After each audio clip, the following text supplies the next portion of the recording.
বিসমিল্লাহির রহমানির রহিম। কোরবানি বিষয়ে এক ভাই প্রশ্ন করেছেন, কোরবানির গুরুত্ব এবং ফজিলত সম্পর্কে জানতে চাই। সম্মানিত দর্শক মণ্ডলী, এটি একটি গুরুত্বপূর্ণ প্রশ্ন আপনি করেছেন। কোরবানি হলো মহান আল্লাহ সুবহানাহু ওয়া তাআলার নিদর্শনের মধ্যে অন্যতম একটি নিদর্শন। মহান আল্লাহ সুবহানাহু ওয়া তাআলা তার অসংখ্য নিদর্শন রয়েছে। এর মধ্যে কোরবানির পশুগুলিকে আল্লাহ রাব্বুল আলামিন তার নিদর্শন অন্তর্ভুক্ত করেছেন। যে কথাটি কোরআন কারীমের সূরাতু আল হাজ্জের ৩৬ নম্বর আয়াতে আল্লাহ সুবহানাহু ওয়া তাআলা কোরবানির পশু সম্পর্কে বলেছেন, ওয়াল বুদনা জাআলনাহা লাকুম মিন শাআইরিল্লাহ।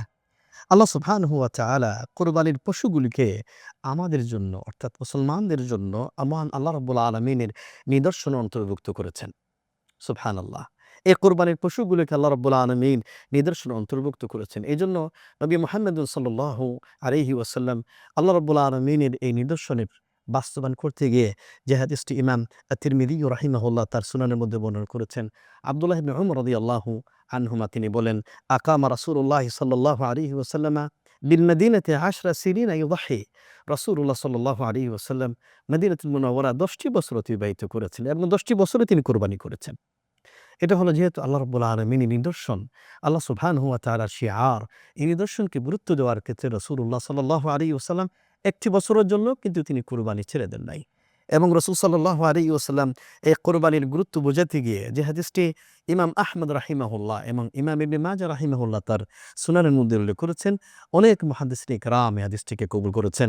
যে হাদিসটি আবু হুরায়রা রাদিয়াল্লাহু আনহু তিনি বলেন, আল্লাহ রাসূল সাল্লাল্লাহু আলাইহি ওয়াসাল্লাম বলেছেন, মান কানা লাহু সাআতুন ওয়া লাম ইউদাহি ফালা ইয়াকরাবান্না মুসাল্লানা।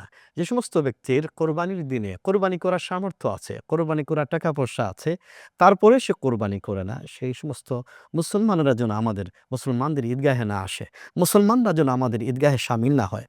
আমার সম্মানিত দর্শক মণ্ডলী, তাহলে এই নবী মুহাম্মদুন সাল্লাল্লাহু আলাইহি ওয়াসাল্লামের সুন্নাহ থেকে সুস্পষ্টভাবে আমরা বুঝতে পারছি যে কোরবানি করাটা কতই না গুরুত্বপূর্ণ একটি ইবাদত।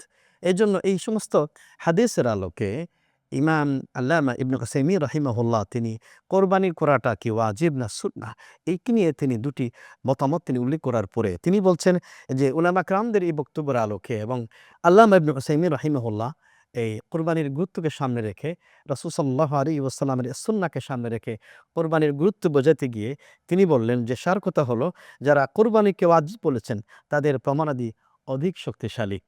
এবং এই বক্তব্যের সমর্থনে ইবনে তাইমিয়্যা রাহিমাহুল্লাহ তিনি সমর্থন দিয়েছেন।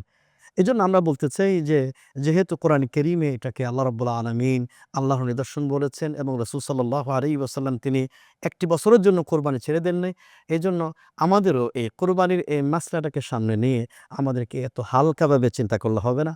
যেহেতু কোরবানির বিষয়টি সর্বসম্মতভাবে সাব্যস্ত হয়েছে, এজন্য আসুন না আমরা এই কোরবানির এই নিদর্শনে কোরবানির গুরুত্বপূর্ণ ইবাদত আমরা মুসলিম উম্মাহর মধ্যে, মুসলিম সমাজের মধ্যে আরো বেশি বেশি প্রচার করি, বেশি বেশি উৎসাহ উদ্দীপনা সৃষ্টি করি এবং উৎসাহ উদ্দীপনার মধ্য দিয়ে মহান আল্লাহ রাব্বুল আলামিনের সন্তুষ্টি অর্জন করার চেষ্টা করি। ওয়া মা তাওফীক ইল্লা বিল্লাহ। ওয়াসসালামু আলাইকুম ওয়া রাহমাতুল্লাহি ওয়া বারাকাতুহু।